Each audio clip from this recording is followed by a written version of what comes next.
And I thought, Jeremiah says, I thought, after doing all this, she would come back to me, God said, after everything that she went through, she's going through, that she would come back. But she didn't come back. We know that from history itself, the things that Israel did.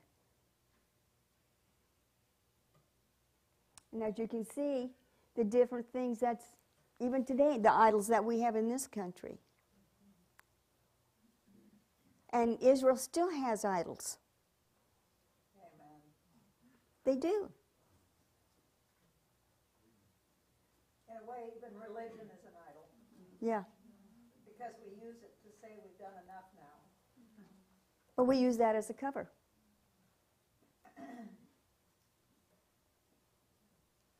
And her faithless sister, Judea, however, was not afraid. She too went and played the whore. So you got two tribes that's turned their back on God.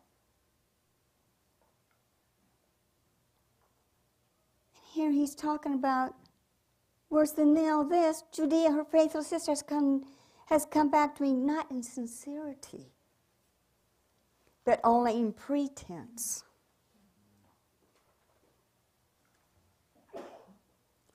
God was going to divorce them. What would you do? And here's Jeremiah. He's listening to this. Now, we always think that, we all know God has feelings, right? We know that he takes care of his kids. But we never think of God having a soul.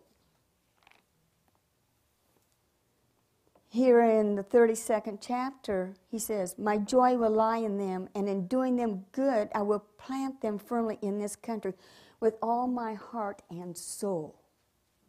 So he has the feelings. So Jeremiah is experiencing God's feelings for the people. Nobody's caring about how God does.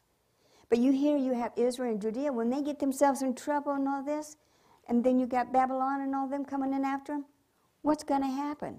Who they go running to? They stay with God for a little while, then they take off on their own again.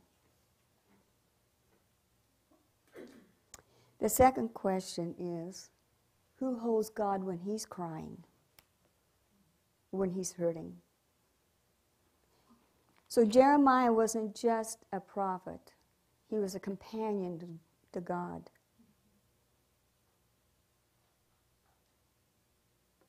He cared about what happened with God. And then, but Jeremiah also got mad. He would get real mad. He got mad at God. Then God had to forgive him for him, and to renew his calling. Are we going to be like Jeremiah? Or can we be like Jeremiah?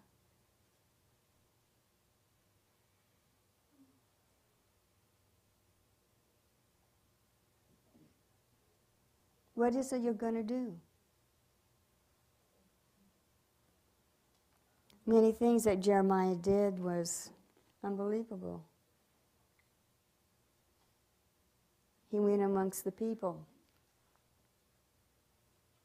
He did the things that he was supposed to do and said what he was supposed to do.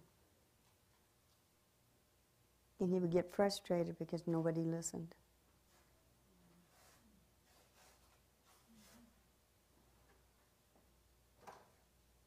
Yes? We'll say one of the most important things we can do to be like Jeremiah is to be obedient, because God says that that's proof of our love for him, is our obedience to him. Mm-hmm. But are you willing? We can say, yes, Lord, I'm willing. But something happens down the line and you go off in a different direction. But that calling's still there for you. That's why it's so important that we spend time with him and in his word so that we can discern his voice. As Jesus said, my sheep know my voice. Mm-hmm.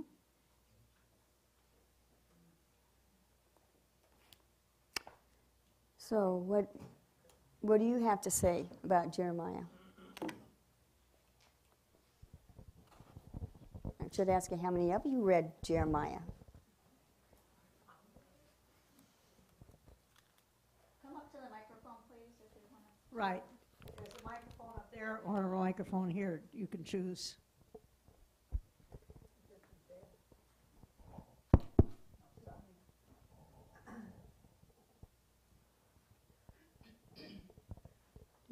If we look at obedience, we're very careful to avoid any instructions. Now, you were instructed to read Jeremiah this week, and you were instructed to bring people to this class the first week we met. But we very carefully do not look at instructions, and we do not listen to instructions, so that then we knew to have any fault inside of us because we didn't have to obey. How many would say that's probably true?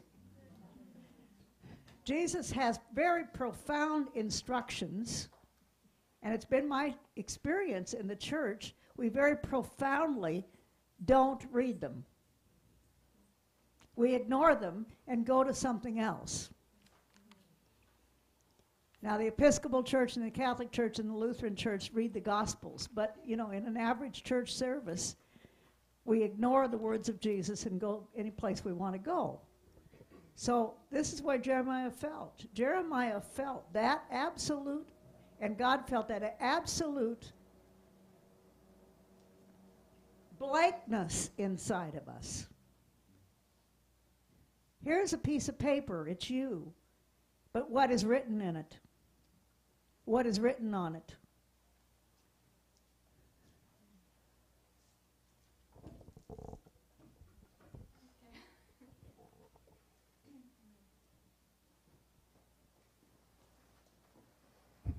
I read all but the last 4 chapters.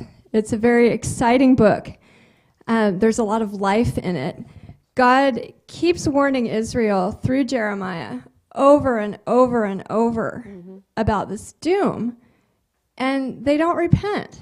They don't do anything to turn his heart away from that pronouncement, because what he really wants is for them to turn their hearts to him. And even later in the book, there's a moment where the people come begging to Jeremiah for a word from the Lord, and they go and they ask him, and then they punish him for it. And in other instances, they turn away and worship the Queen of Heaven instead of worshiping God. And in each case, the prophecy comes true, but God could have chosen a very different outcome for them had they turned to him. Oh, yeah. Well, you go into the 11th chapter, into the 13th, and it talks about God's discipline. He says, tell the people, he says, for you have as many gods. Can you imagine how many gods they had at that time? Look at how many gods we have today. And where's our Father at? He's lost in that. Because we got our TVs, we got our computers, everything that's not there.